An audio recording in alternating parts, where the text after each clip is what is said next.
Bienvenidos a un nuevo capítulo de nuestro programa. Hoy día nuestra invitada es académica de la Facultad de Psicología, la profesora Carolina Mora. Ella es psicóloga clínica, especialista en psicoterapia acreditada y además es especialista en el tema de la obesidad. Hoy día vamos a conversar con la profesora para hablar respecto al aumento de peso en pandemia. Bienvenida, Carolina. Hola Natalia, ¿cómo estás? Muy bien, muchas gracias. Y muchas gracias por estar con nosotros hoy día para que conversemos sobre este tema tan interesante. No, yo feliz de acompañarte el día de hoy. Muchas gracias. Carolina, bueno, quisiera partir con la siguiente pregunta. Desde el área de la psicología, ¿cómo pudiésemos explicar, en términos de factores psicológicos, el aumento de peso que quizás muchos de nosotros, muchas de las personas pudieron haber tenido, ¿cierto?, en este momento debido a lo que es, o en este contexto de confinamiento, de pandemia? ¿Cuáles serían los factores psicológicos asociados a este consumo de alimentos o aumento de peso? Bueno, yo creo que en general hay como dos grandes factores. Uno que tiene que ver con el cambio en nuestra rutina, en la cotidianidad, ¿verdad?, que ha producido todo esto. Sobre todo, yo creo que en una primera etapa, cuando empezamos a tener estas primeras cuarentenas, ¿verdad?, y estuvimos en casa mucho tiempo, y eso evidentemente que cambió nuestra forma de realizar nuestras actividades diarias. Muchas familias incluso se entretenían cocinando, ¿verdad?, comiendo, había más tiempo para ver series, etcétera. Entonces, el cambio de rutina es un tema como importante. Además, ¿no es cierto?, que tenemos una vida más sedentaria en general, ¿ya? Eso por un lado. Y lo otro que tiene que ver con factores más psicológicos relacionados con que por toda esta situación de crisis y todo lo que esto conlleva, han aumentado y se han gatillado más cuadros o más sintomatología ansiosa, por ejemplo, depresiva, se genera mayor ansiedad, existen muchas emociones dando vueltas y muchas veces esas emociones se tratan de regular a través de la comida. Entonces, esa puede ser una de las principales causas psicológicas que se ha generado durante este tiempo, aparte de lo primero que yo te comentaba, que está relacionado más con la esfera psicológica, este comer, pero buscando una regulación emocional. Perfecto, entonces tiene un efecto regulador el acto de comer, ¿cierto? La comida, perdón, Nati, tiene hartas funciones, ¿ya? O sea, no solamente nos brinda los nutrientes que necesitamos para poder, digamos, funcionar, sino que uno puede usar la comida para aislarse, para premiarse. Yo creo que cuántos de nosotros no nos hemos dado un premio, ¿no es cierto?, comer una cosita rica, para castigarse también, para regular la tristeza, la rabia, la alegría, etcétera. Entonces, eso es lo que es importante de ir descubriendo en esta relación más saludable, porque más allá de kilos más, kilos menos, lo importante y lo relevante es tener una relación sana con la comida. Y eso es un tema que muchos de nosotros no nos enseñan. Entonces también como quizás, y mi objetivo también de esta entrevista es que puedan conocer un poco más de los tipos de hambre que existen y de que cada uno se escuche mucho más. Perfecto, y en relación a eso, antes que pasemos a esa explicación que es muy interesante, entonces, detrás del comer, hay variables culturales, hay ciertas implicancias culturales respecto a nuestra relación con la comida. Hay implicancias culturales, hay implicancias familiares. Nosotros tenemos una serie de creencias con la comida. Por ejemplo, yo mientras cuando tú me hablabas de la posibilidad de hacer este programa, a propósito de las creencias, empecé como a reflexionar de mis propias creencias, y en mi casa, que no sé si te pasa a ti, porque somos como la misma generación, estaba mucho esto de que uno tenía que comer, y cuando uno no quería comer cuando era chico, yo me acuerdo que mi mamá me decía, oye, pero hay niños que se mueren de hambre, y mira estos niños en África que se mueren de hambre. Entonces, eso, como efectivamente empieza a ser algo que se repite, por ejemplo, en el ambiente familiar, eh, yo la verdad es que me he dado cuenta que ahora de adulta a mí me da culpa dejar comida en el plato. Entonces, todas estas creencias que vienen de la familia, que vienen de la cultura, etcétera, evidentemente que influyen.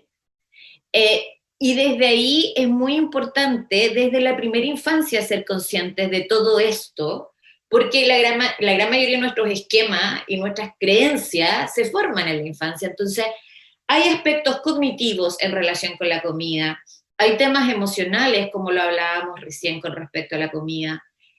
Uno puede aprender desde muy chico a regularse a través de la comida, y eso muchas veces también la familia tiene un rol fundamental ahí. Exacto. Entonces, hay muchas funciones en cuanto a la comida, no solamente, y eso pasa, y sobre todo a las personas que tienen sobrepeso, obesidad, y a los que no también, uno se da cuenta que no siempre, de hecho, la mayoría de las veces, uno no come por hambre fisiológica. Perfecto, perfecto. Y estaba pensando, por ejemplo, Caro, lo que ocurre con los niños muchas veces cuando se les obliga a que usen el tenedor, ¿cierto? O la cuchara, cuando muchas veces son súper pequeños, y hoy día las investigaciones señalan que qué mejor forma de conectar con la alimentación cuando los niños tocan el alimento, lo prueban con sus manos, ¿cierto? Esa es una forma de, digamos, sensorial, ¿cierto? Donde ellos pueden ir conectando de una forma positiva con la alimentación, y no desde la culpa o no desde la norma. O como lo que tú decías también. Lo que se ha visto es que los niños son muy sabios. Por ejemplo, a los niños, por regla, así como general, uno no debiese obligarlos a comer. Cuando los niños, sobre todo, son más pequeñitos, si tú te fijas, bueno, tú tienes una hija, ¿verdad? Entonces a lo mejor es más fácil. Los niños cuando son recién nacidos, ellos se alimentan cuando lo necesitan, ¿verdad? Y en eso son muy sabios. Son muy sabios también en elegir qué comer. En la medida que uno va creciendo y que va teniendo como más impacto el ambiente, ahí ya nos empezamos a desconectar. Y como dices tú, esto del tema de los sentidos es súper importante, y es lo que se le da mucha importancia en lo que hoy día se habla de esta alimentación consciente, y que precisamente tiene que ver con integrar lo sensorial. Porque la gran mayoría de las veces, y nos pasa a todos, por eso es importante que esto no lo entendamos como que a cierta gente le pasa, a todos nos pasa. Comemos súper apurado, no nos detenemos a percibir lo que comemos. Probablemente sentimos los sabores de los primeros, ¿no es cierto?, bocados. Perdemos la conexión con el cuerpo. ¿Cuántas veces nos ha pasado que estamos trabajando y chuta, han pasado 5 o 6 horas y no he comido nada? Y resulta que, claro, que cuando llego a comer me lo como todo. Exacto. Pero probablemente si hubiese estado más atenta a mis sensaciones corporales, o sea, si en esta jornada de la mañana en un minuto me detengo y observo mi cuerpo, probablemente me habría dado cuenta que quizás necesitaba comer algo. Entonces, vamos con el paso del tiempo perdiendo la desconexión Exacto. con nuestro cuerpo y con todo lo sensorial que teníamos cuando éramos muy pequeños. Entonces, la invitación de la alimentación consciente tiene precisamente que ver con eso, con volver a conectarnos y con volver a disfrutar de la comida con todos nuestros sentidos. Así es. Perfecto. Ahora, me gustaría que pudiésemos ir al terreno del hambre, que hace un ratito comentábamos sobre eso, ¿cierto? Pareciera ser que hay diferentes tipos de hambre, Caro. ¿Es así? ¿No es así? Por una parte, y luego preguntarte, ¿y las personas que consumen alimentos por factores psicológicos, también pueden manifestar hambre? ¿Qué pasa ahí? Bueno, mira, es súper interesante porque se postula que hay 7 tipos de hambre, ¿ya? Y es súper bueno porque cuando uno las conoce, lo puede usar a tu favor, ¿ya? O sea, no solo juegan en contra, sino que también uno puede jugar a favor cuando las conoce. Entonces, es súper importante identificarla.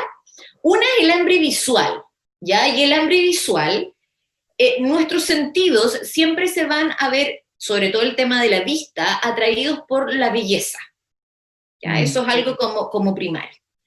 Y ahí les voy a poner un ejemplo que yo creo que también a muchos nos ha pasado, que uno fue, por ejemplo, a comer a un restaurante, comiste rico, estás súper satisfecho, tienes incluso la sensación de que estás muy satisfecho, pides la cuenta y en ese minuto llega el mesero con esta bandeja de postres y ves esos postres hermosos, ¿no es cierto? Y uno puede estar, como digo, súper satisfecho, pero uno no se puede resistir a esa tentación. Ahora, eso podríamos explicarlo desde el hambre visual, es decir, visualmente queremos comernos eso. ¿Y por qué te digo que es hambre visual? Porque el hambre visual no necesariamente está en relación con el hambre corporal.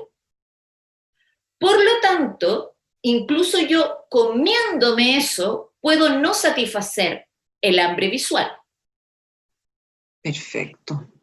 Ahora, esto tiene implicancias como prácticas, como yo decía, súper importantes. Por ejemplo, se han hecho muchos estudios, ya está ultra comprobado, que mientras más grande es el plato, el pote o lo que sea, uno más come, ¿ya?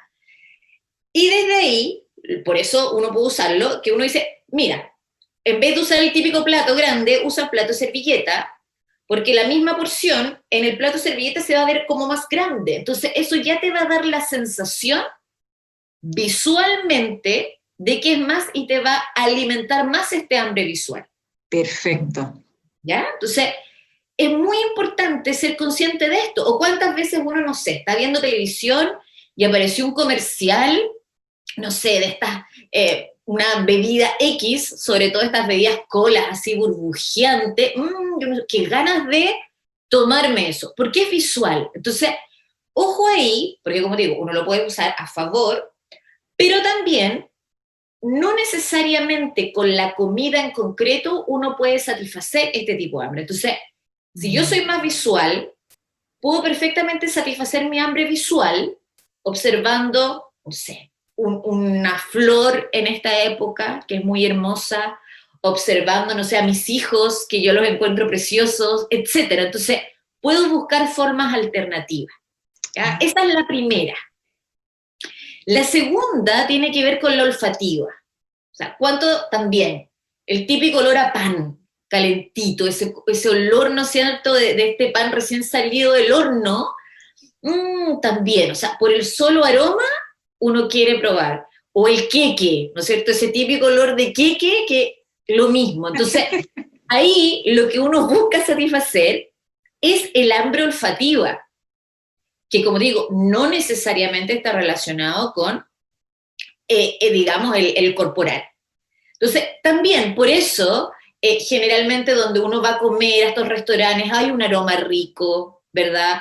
Ahora también es súper importante que nosotros, finalmente esto es adaptativo, o sea, el olfato, si uno le presta atención, te permite discriminar, por ejemplo, si un alimento está en buen o mal estado. Exacto.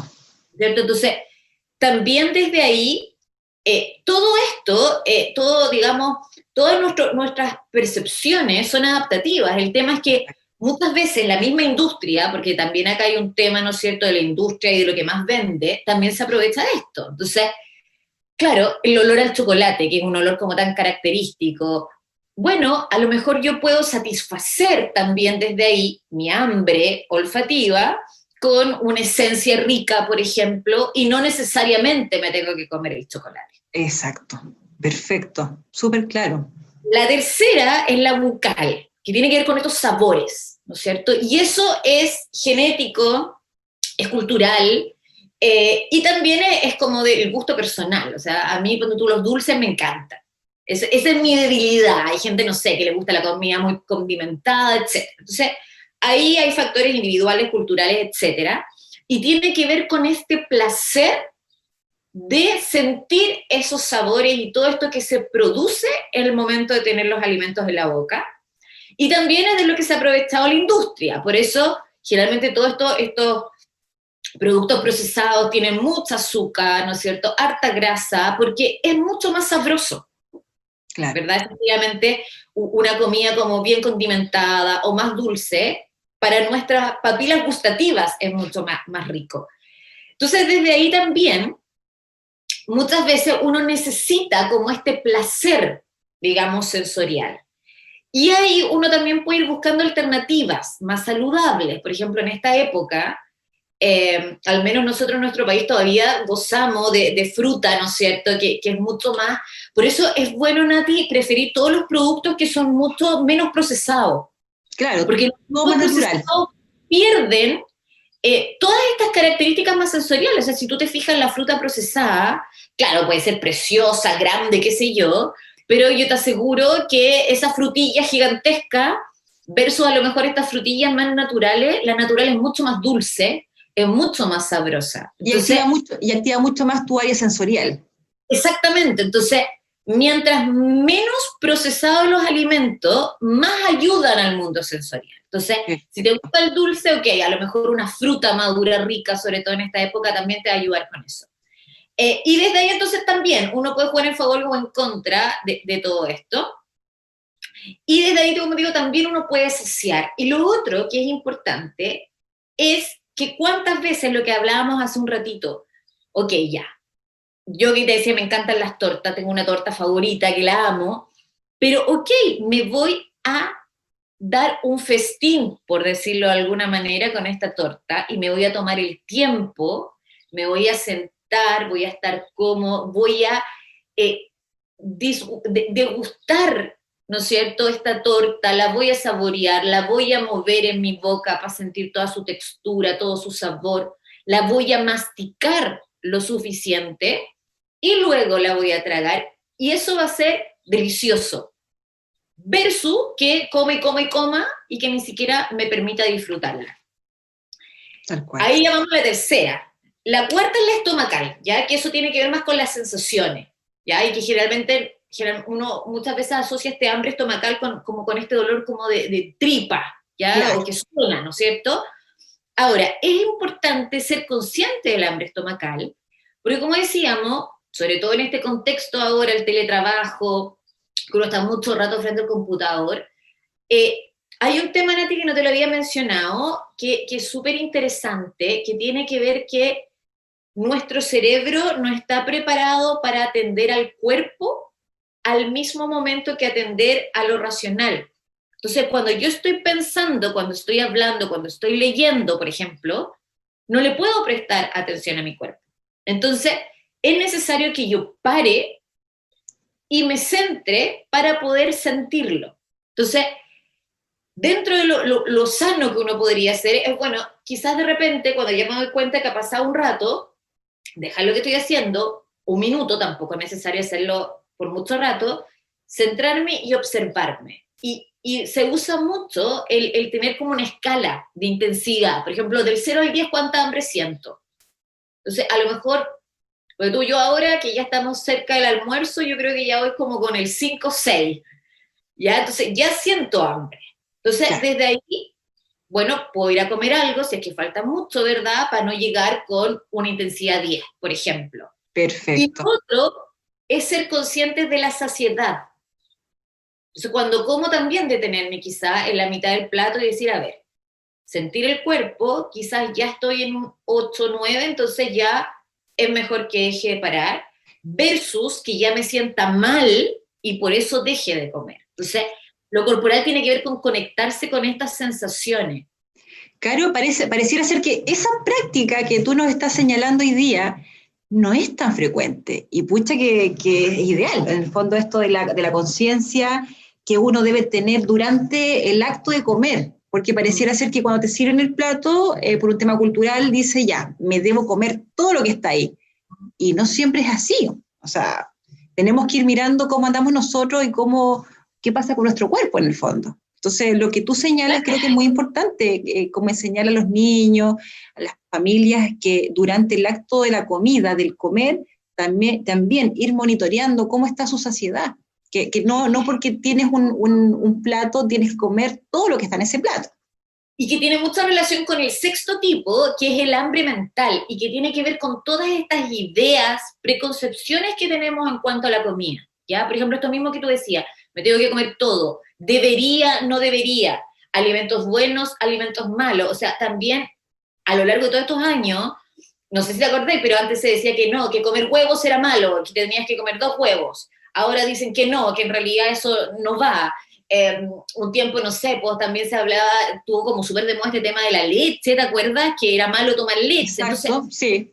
la verdad es que la ciencia nos ha demostrado con los años que lo que en un minuto se decía que servía para una cosa, después se dice que no, y desde ahí todo eso influye también. Entonces, esto mismo de ir contando calorías también es un tema de la mente. Entonces, claro, ahí, como dices tú, súper importante de la información que nosotros vamos seleccionando, nuestro cuerpo es súper sabio, y eso tiene que ver con el hambre celular, que el hambre celular es con lo que nuestro cuerpo necesita, que también uno lo puede llevar al tema de cuando necesita tomar agua, ¿ya? Quizás en ciertos momentos yo necesito tomar más agua, o quizás en ciertos momentos, si yo soy, el cuerpo es muy sabio, y el cuerpo, si nosotros lo aprendemos a escuchar, nos va a revelar qué necesita.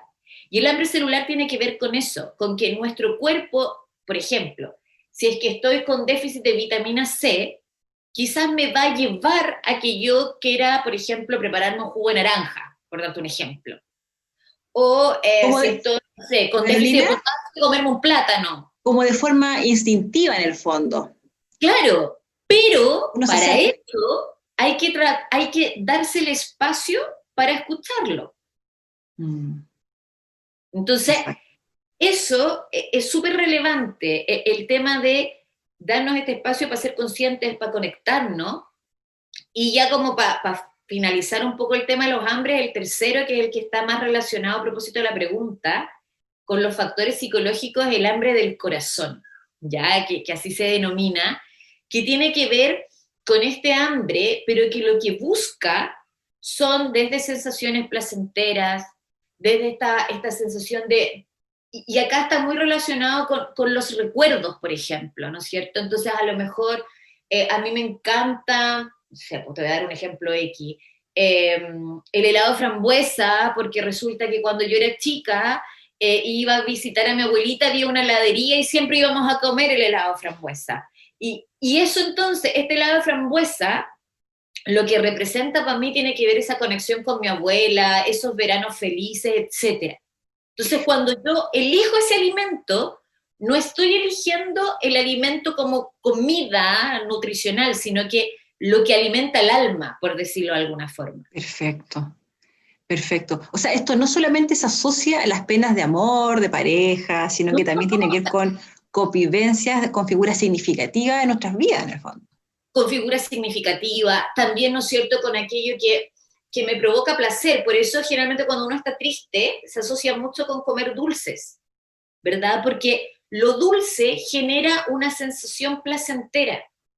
Y Claro. como a casi nadie le gusta experimentar dolor, entonces recurro a esto como A una este forma... paliativo, a este paliativo. Exactamente, exactamente. Entonces, este hambre del corazón es el que más está relacionado quizás con esta pregunta que tú me hacías de los factores psicológicos.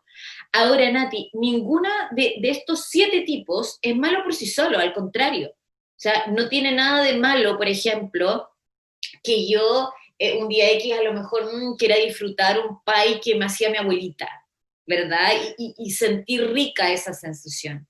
El tema evidentemente es cuando ya, y ahí lo vamos a conversar un ratito, cuando tengo que poner ojo, por decirlo de alguna manera. Y como te decía, estos Exacto. tipos de hambre los podemos utilizar a favor y en contra. Ahora, en relación a eso, Caro, como tú bien dices, ¿cuándo prestar atención del punto de vista de la alerta, en el fondo, ¿en qué momento este tema de la conducta del hambre, ¿cierto?, pasa a ser una reacción natural en nosotros a algo más compulsivo, a algo que quizás nos va a generar repercusiones o algún tipo de desorden alimenticio? En el fondo es, ¿cuándo debiésemos prestar atención para hacer las consultas a los especialistas? ¿En qué nos tenemos que basar nosotros? ¿Cuáles son las En general hay indicaciones? como 7 aspectos que uno tiene que ir viendo, hacer como este checklist, ¿no es cierto?, cómo estoy. Lo primero tiene que ver de que yo me siento feliz en la vida cuando no estoy comiendo. Es decir, tengo otras fuentes de gratificación además de la comida. La comida es una más, ¿ya? Eso es lo primero. Lo segundo es que no como si no tengo hambre.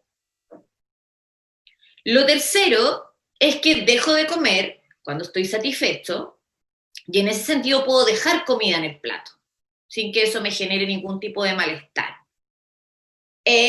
Cuarto, puedo dejar intervalos de tiempo sin comer, sin pensar en comer, porque una cosa es que deje tiempo y otra cosa es que igual esté pensando. Entonces, dejo un intervalo donde no tengo hambre, donde no pienso en la comida, y hay otros en que sí, efectivamente, me alimento, y eso lo puedo generar, ¿no es cierto?, sin culpas tampoco. O sea, cuando me alimento, lo disfruto. Cuando no, estoy ok. Disfruto comiendo gran variedad de alimentos, ese es otro aspecto. Lo otro, Nati, es que mantengo un peso saludable, ¿ya? Un peso saludable, bueno, ahí hay toda una discusión, pero en general es que yo mantengo mi peso, ¿no es cierto?, y mis porcentajes, ¿no es cierto?, de masa corporal y grasa, dentro de lo esperado, porque también el peso saludable es que uno esté en cierto rango. De acuerdo a esa persona, digamos. Exactamente, de acuerdo a esa persona, de acuerdo a su edad, etcétera. Y que ese peso, si nos fijamos en el peso, no fluctúe más allá de 3 o 4 kilos, ¿ya? Entonces, puede que haya periodos en que suba 3 kilos, después los bajo, después a lo mejor bajo 3 kilos, pero me mantengo en este rango, ¿ya? Eso es lo que vamos a considerar que no haya un mayor, digamos, rango de peso que se nos escape. Perfecto. Y lo otro es que no me obsesiono con la comida, ¿ya? Ahí hay que tener mucho ojo, porque claro, está el tema de que como mucho, pero también está el otro extremo, de que me restrinjo. Entonces, cada vez que voy a comer, estoy pensando en cuántas calorías tiene. Hoy día que está súper, como, entre comillas, de moda, este tema como fitness, y que uno lo ve mucho ahora, este tema de no tantas proteínas. Entonces, cuando ya tú empiezas a relacionarte con la comida en cuanto a cuántas calorías tiene, cuántas proteínas, lo que puedo y lo que no puedo comer, eso también es un signo de alerta. Entonces, perfecto. O esto, no, ya, ayer no comí nada, hoy día sí puedo comer. Todo eso nos habla de estos 7 aspectos que uno tiene que considerar. Entonces, si tú chequeas y al menos tienes uno que está más o menos, bueno, quizás hay que revisarlo. Mientras más tienes, ¿no es cierto?, evidentemente podría hablar de que ahí hay un tema en relación con la comida que podría estar un poquitito quizás complejo y que habría que revisar. Y habría que revisarlo con un psicólogo, derechamente, con nutricionista, equipos multidisciplinarios. Con equipos multidisciplinarios. Mira, depende de cada caso, ¿ya? Porque muchas veces, no sé, el tema de la alimentación consciente, o buscar un libro de alimentación consciente, o sea, tampoco necesariamente tiene que ser como que vayas a tener que recurrir 100% a un especialista. Perfecto. Pero sí empezar como hacer un poco esta introspección y se te das cuenta que en realidad no puedes tú, digamos, sola, ahí evidentemente pedir como una ayuda más profesional. Perfecto. Ahora, en relación a lo que es la ayuda, ¿cierto? Las estrategias para hacer frente quizás a nuestra relación con la comida, cuando sentimos que estamos obsesionados con el tema. ¿Qué pasa con la familia? ¿Qué pasa con la familia? ¿Cuál es el rol que cumple la familia en todo esto? Mira, la familia tiene un rol fundamental siempre en salud mental, ya sea con factor protector o de riesgo, ¿verdad? Depende cómo funcione la familia. Pero aquí, Nati, la familia es muy, muy importante, sobre todo los primeros años del desarrollo, ¿ya? Mira, se ha comprobado, por ejemplo, hay estudios súper bonitos y súper interesantes en primera infancia que se ha trabajado con mamás de niños obesos. Y, por ejemplo, hay un estudio cualitativo que mostraba que las mamás de niños obesos tenían la creencia, por ejemplo, de que solo con la leche materna el niño no quedaba satisfecho. Entonces, le daban su leche materna, pero además le agregaban desde agüitas, desde relleno, etc. Ya que eso tiene que ver más con un tema de las creencias que se pueden tener. Lo otro es que muchas veces, bueno, tú sabes porque trabajas harto el tema del apego, ¿no es cierto? Los niños manifiestan malestar, pero mientras más pequeños, los niños no pueden expresar qué les provoca el malestar, como los adultos. Entonces, por ejemplo, la guagua llora. Hay mamás, y que uno a veces lo puede ver cuando observa un poquito más, que la guagua llora y por todo la mamadera, ¿ya? Entonces, a ver, puede estar llorando porque tiene hambre, pero también puede estar llorando porque tiene frío, porque está aburrido, qué sé yo. Entonces, ¿qué pasa ahí? Ahí lo que ocurre es que tú, por un lado, no ayudas en este proceso al niño de reconocer qué le pasa y qué necesita, entonces por todo lo que a mí me pase, voy a buscar la comida. Y lo otro que muchas veces se hace es que se empieza a utilizar como un regulador emocional. Y nuestro cerebro es muy complejo y va creando asociaciones que con el paso del tiempo se vuelve automático. Perfecto, por ejemplo, perfecto. Tiene pena, no sé, se cayó, ponte tú. Ay, le voy a dar un chocolatito para que deje de llorar. No sé, pasó algo bueno, ya vamos a ir a tomarnos un helado. Fuimos al doctor y te portaste bien, ya, vamos a ir a comprar tal cosa. Entonces, la comida empieza a ser un regulador. Entonces, como cuando tengo pena, como cuando tengo rabia, como cuando estoy ansiosa, como cuando estoy contenta. Y como te digo, como nuestro cerebro es maravilloso, va creando esta asociación. Entonces, después, cuando este niño está más grande y es adulto, siento pena, ¿cómo? Exacto. Entonces, ahí los papás son fundamentales. Claro, y ahí ya salimos un poco de esta comida asociada a lo que son nuestros alimentos tradicionales del desayuno, almuerzo. Aquí además se suma como un refuerzo, ¿cierto? Como un efecto regulador en situaciones de estrés. Entonces... Exactamente. Y lo otro, antes que me olvide, porque lo he visto harto, ojo, porque hoy día también está todo este tema como de esta fobia a la obesidad, ¿verdad? Entonces, generalmente los papás, cuando los niños están un poquitito con sobrepeso, se alarman mucho, que está bien, que hay que hacerse cargo, pero ojo con ser restrictivos. Porque yo he visto mucho, yo tengo una hija de 6 años, entonces vamos a cumpleaños, y estos niños que los papás, o sea, no he hecho un estudio, pero podría ser, ¿no es cierto? Pero uno lo ve, que los niños, mientras los papás son más restrictivos en la casa con los dulces y todo eso, en el cumpleaños se apropian de la mesa de los dulces, ¿no es cierto? Y uno los ve, entonces, ojo con lo restrictivo. Por eso las dietas Nati son malas, porque son restrictivas. Mientras más restrinjo, cuando hay más deseo hacia ese estímulo. Exactamente, más probabilidad hay que me lo coma todo. Entonces, ojo también con el tema de los niños de restringirles el tema de los dulces, etcétera. Lo que tenemos que enseñarles es a comer variado, a disfrutar de todos estos sabores, olores, etcétera, pero de aquello que es más saludable y que me hace bien. Y eso no quita, evidentemente, que de repente se pueda comer una galleta o un chocolate, y ok que lo haga y lo disfrute de esta manera consciente, y no sienta esta desesperación, digamos, cuando llego al cumpleaños. Exacto. Yo he visto niños, y me da mucha pena, que dejan de jugar porque ahí tienen la posibilidad de comer lo que en la casa le prohíben. Entonces, ojo con esto de dar también, pero también ojo con restringir, porque eso también puede generar un problema. Ningún extremo es bueno, entonces. La línea del medio, ¿no es cierto?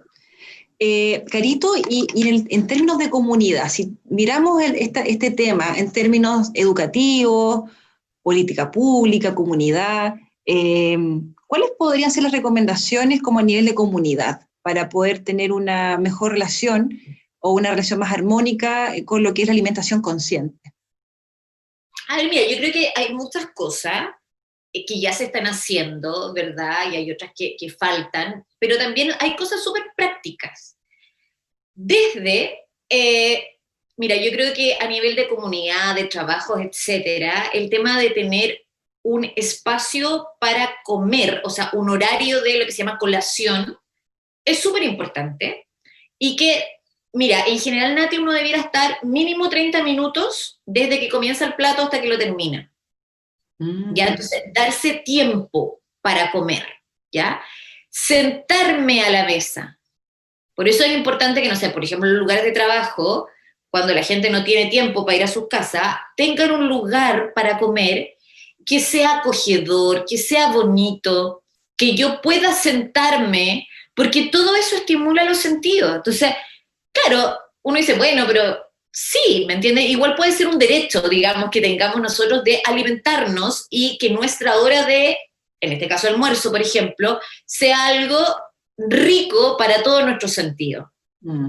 El poder disponer, no sé, desde que uno vaya tú con sus hijos a la feria, y tengo la posibilidad, que es exquisito, ¿no es cierto?, de esto cuando uno ve todos estos colores, ¿no es cierto?, sobre todo en esta época que hay mucha fruta. Eso es un deleite, o sea, dime que no hay cosa más linda visualmente que estas manzanas verdes, estas frambuesas. No, es una maravilla, estar ahí, pasear y mirar. Y los niños te acompañen, a propósito, lo que hablábamos con los que te acompañen a la feria. Bueno, ahora no se puede, ¿no es cierto?, pero en su momento sí se puede, que te acompañen a la feria.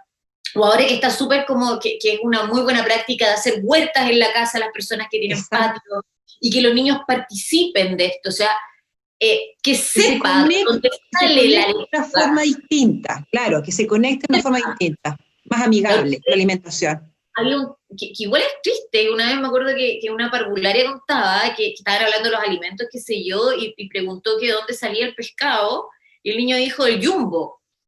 Entonces, es heavy, ¿cachai? Entonces, que aprenda de dónde nace lo que se come, y que también aprenda en ese sentido, Nati, a tener gratitud con la comida. Que hubo un proceso, que no es que llegó al plato porque lo compré en el Jumbo, sino que hubo un proceso, esfuerzo. Porque alguien lo sembró, porque alguien lo cuidó, porque alguien lo cuidó, ¿me entiendes? Entonces, que hay una conexión mucho más integral con la alimentación.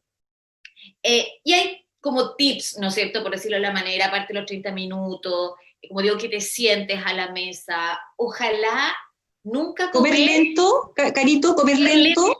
Claro, porque los 30 minutos te dan la posibilidad de masticar, de saborear, esto que decíamos, de ver este plato a lo mejor con colores, el poder, al comer lento, triturar muy bien, pero también poder deleitarse con los sabores, con las texturas. Entonces, mira, la alimentación consciente no es una forma para bajar de peso, en ningún caso. Partamos de esa base. Partamos de esa base, pero lo que se ha visto es que las personas que tienen, ¿no es cierto?, una alimentación consciente, se mantienen en un peso saludable, y todo esto que hablábamos, estas como 7 características para este checklist, se controlan. Exactamente, entonces el tema del peso va como una ganancia secundaria, por decirlo de alguna manera. Perfecto. Entonces, podemos hacer, como digo, a ver, nadie te dice que todas las comidas uno tenga que hacerlo en alimentación porque es imposible, ya nos demoraríamos 1000, pero al menos empezar a tener como esta práctica de, ok, ya, o sea, llegué tarde, qué sé yo, me voy a deleitar con tal cosa. Y yo les aseguro que si se comen su pastel favorito, o no sé, por lo que les guste, pero de una manera consciente, van a comer mucho menos de lo que comerían en forma no consciente. Es verdad. Y segundo, lo van a disfrutar más, y van a alimentar no solo el hambre estomacal, que puede que ni siquiera esté, pero van a alimentar el hambre olfativa, la visual, la del corazón. Entonces, eso es como lo novedoso y lo rico, y te permite, por otro lado, Nati, que es súper importante, el comer sin culpa. Exacto. Que también es todo un tema. Perfecto. Bueno, estamos llegando al término del capítulo, Carito, y muy interesante lo que tú planteas, sobre todo el tema de las clasificaciones que hoy día nos muestras respecto al hambre, ¿cierto? ¿Cuál podría ser como una reflexión de cierre para las personas que nos están viendo, escuchando respecto a este tema? Yo creo que quizás la reflexión de cierre tiene que ver con ponernos como desafío el ser más conscientes. No solo con respecto a la alimentación, sino que en todo, digamos, en la vida, y el darnos este espacio para detenernos, para poder escuchar el cuerpo. El cuerpo siempre nos va a hablar, constantemente, pero recuerden que se nos desconecta, por decirlo de alguna forma, esta capacidad de sentirlo si estamos pensando todo el rato, o actuando, digamos. Por eso la invitación es como a detenerse, a preguntarle a mi cuerpo qué necesita, y al escuchar el cuerpo. No solo eso nos va a ayudar en temas de alimentación, sino que en general en muchas otras cosas, el darme cuenta que quizás estoy comiendo porque estoy ansiosa, entonces darme cuenta qué es lo que me está provocando ansiedad en este minuto, o qué es lo que a lo mejor necesito para sentirme más contenida en un momento difícil, y que finalmente no lo voy a encontrar en la comida, porque no cumple finalmente la función, digamos. Puede que por un minuto me sienta tranquila, pero no va a ir a la fuente de lo que está originando eso. Entonces, reflexión final, invitación a conectarnos más, a tomarnos un minutito y a empezar a hacerlo un hábito y enseñarle a nuestros niños también la importancia de escucharse y aprender de la sabiduría de los niños. Exacto. Bien. Muchas gracias por estar hoy día con nosotros, Carolina. Te aprovecho de invitar a un próximo espacio más adelante. Espero que nos puedas acompañar para que podamos conversar sobre estos temas u otros temas del área clínica. Así que darte las gracias por hoy día estar con nosotros. Fue muy interesante. Bueno, en mi caso particular aprendí mucho de lo que tú estás señalando hoy día. Así que, bueno, darte las gracias y estás cordialmente invitada a un próximo capítulo más adelante. Gracias, Natalia. Yo feliz, a mí me encanta este tema, así que ahí feliz de poder conversar de esto. Así que no me des la gracia, porque muy agradecida también de la invitación. Así que, bueno, con este tema y con esta gran invitada, hoy día cerramos el capítulo. Así que, bien, nos estamos encontrando en un nuevo capítulo. Así que nos encontramos muy pronto. Cariños a todos.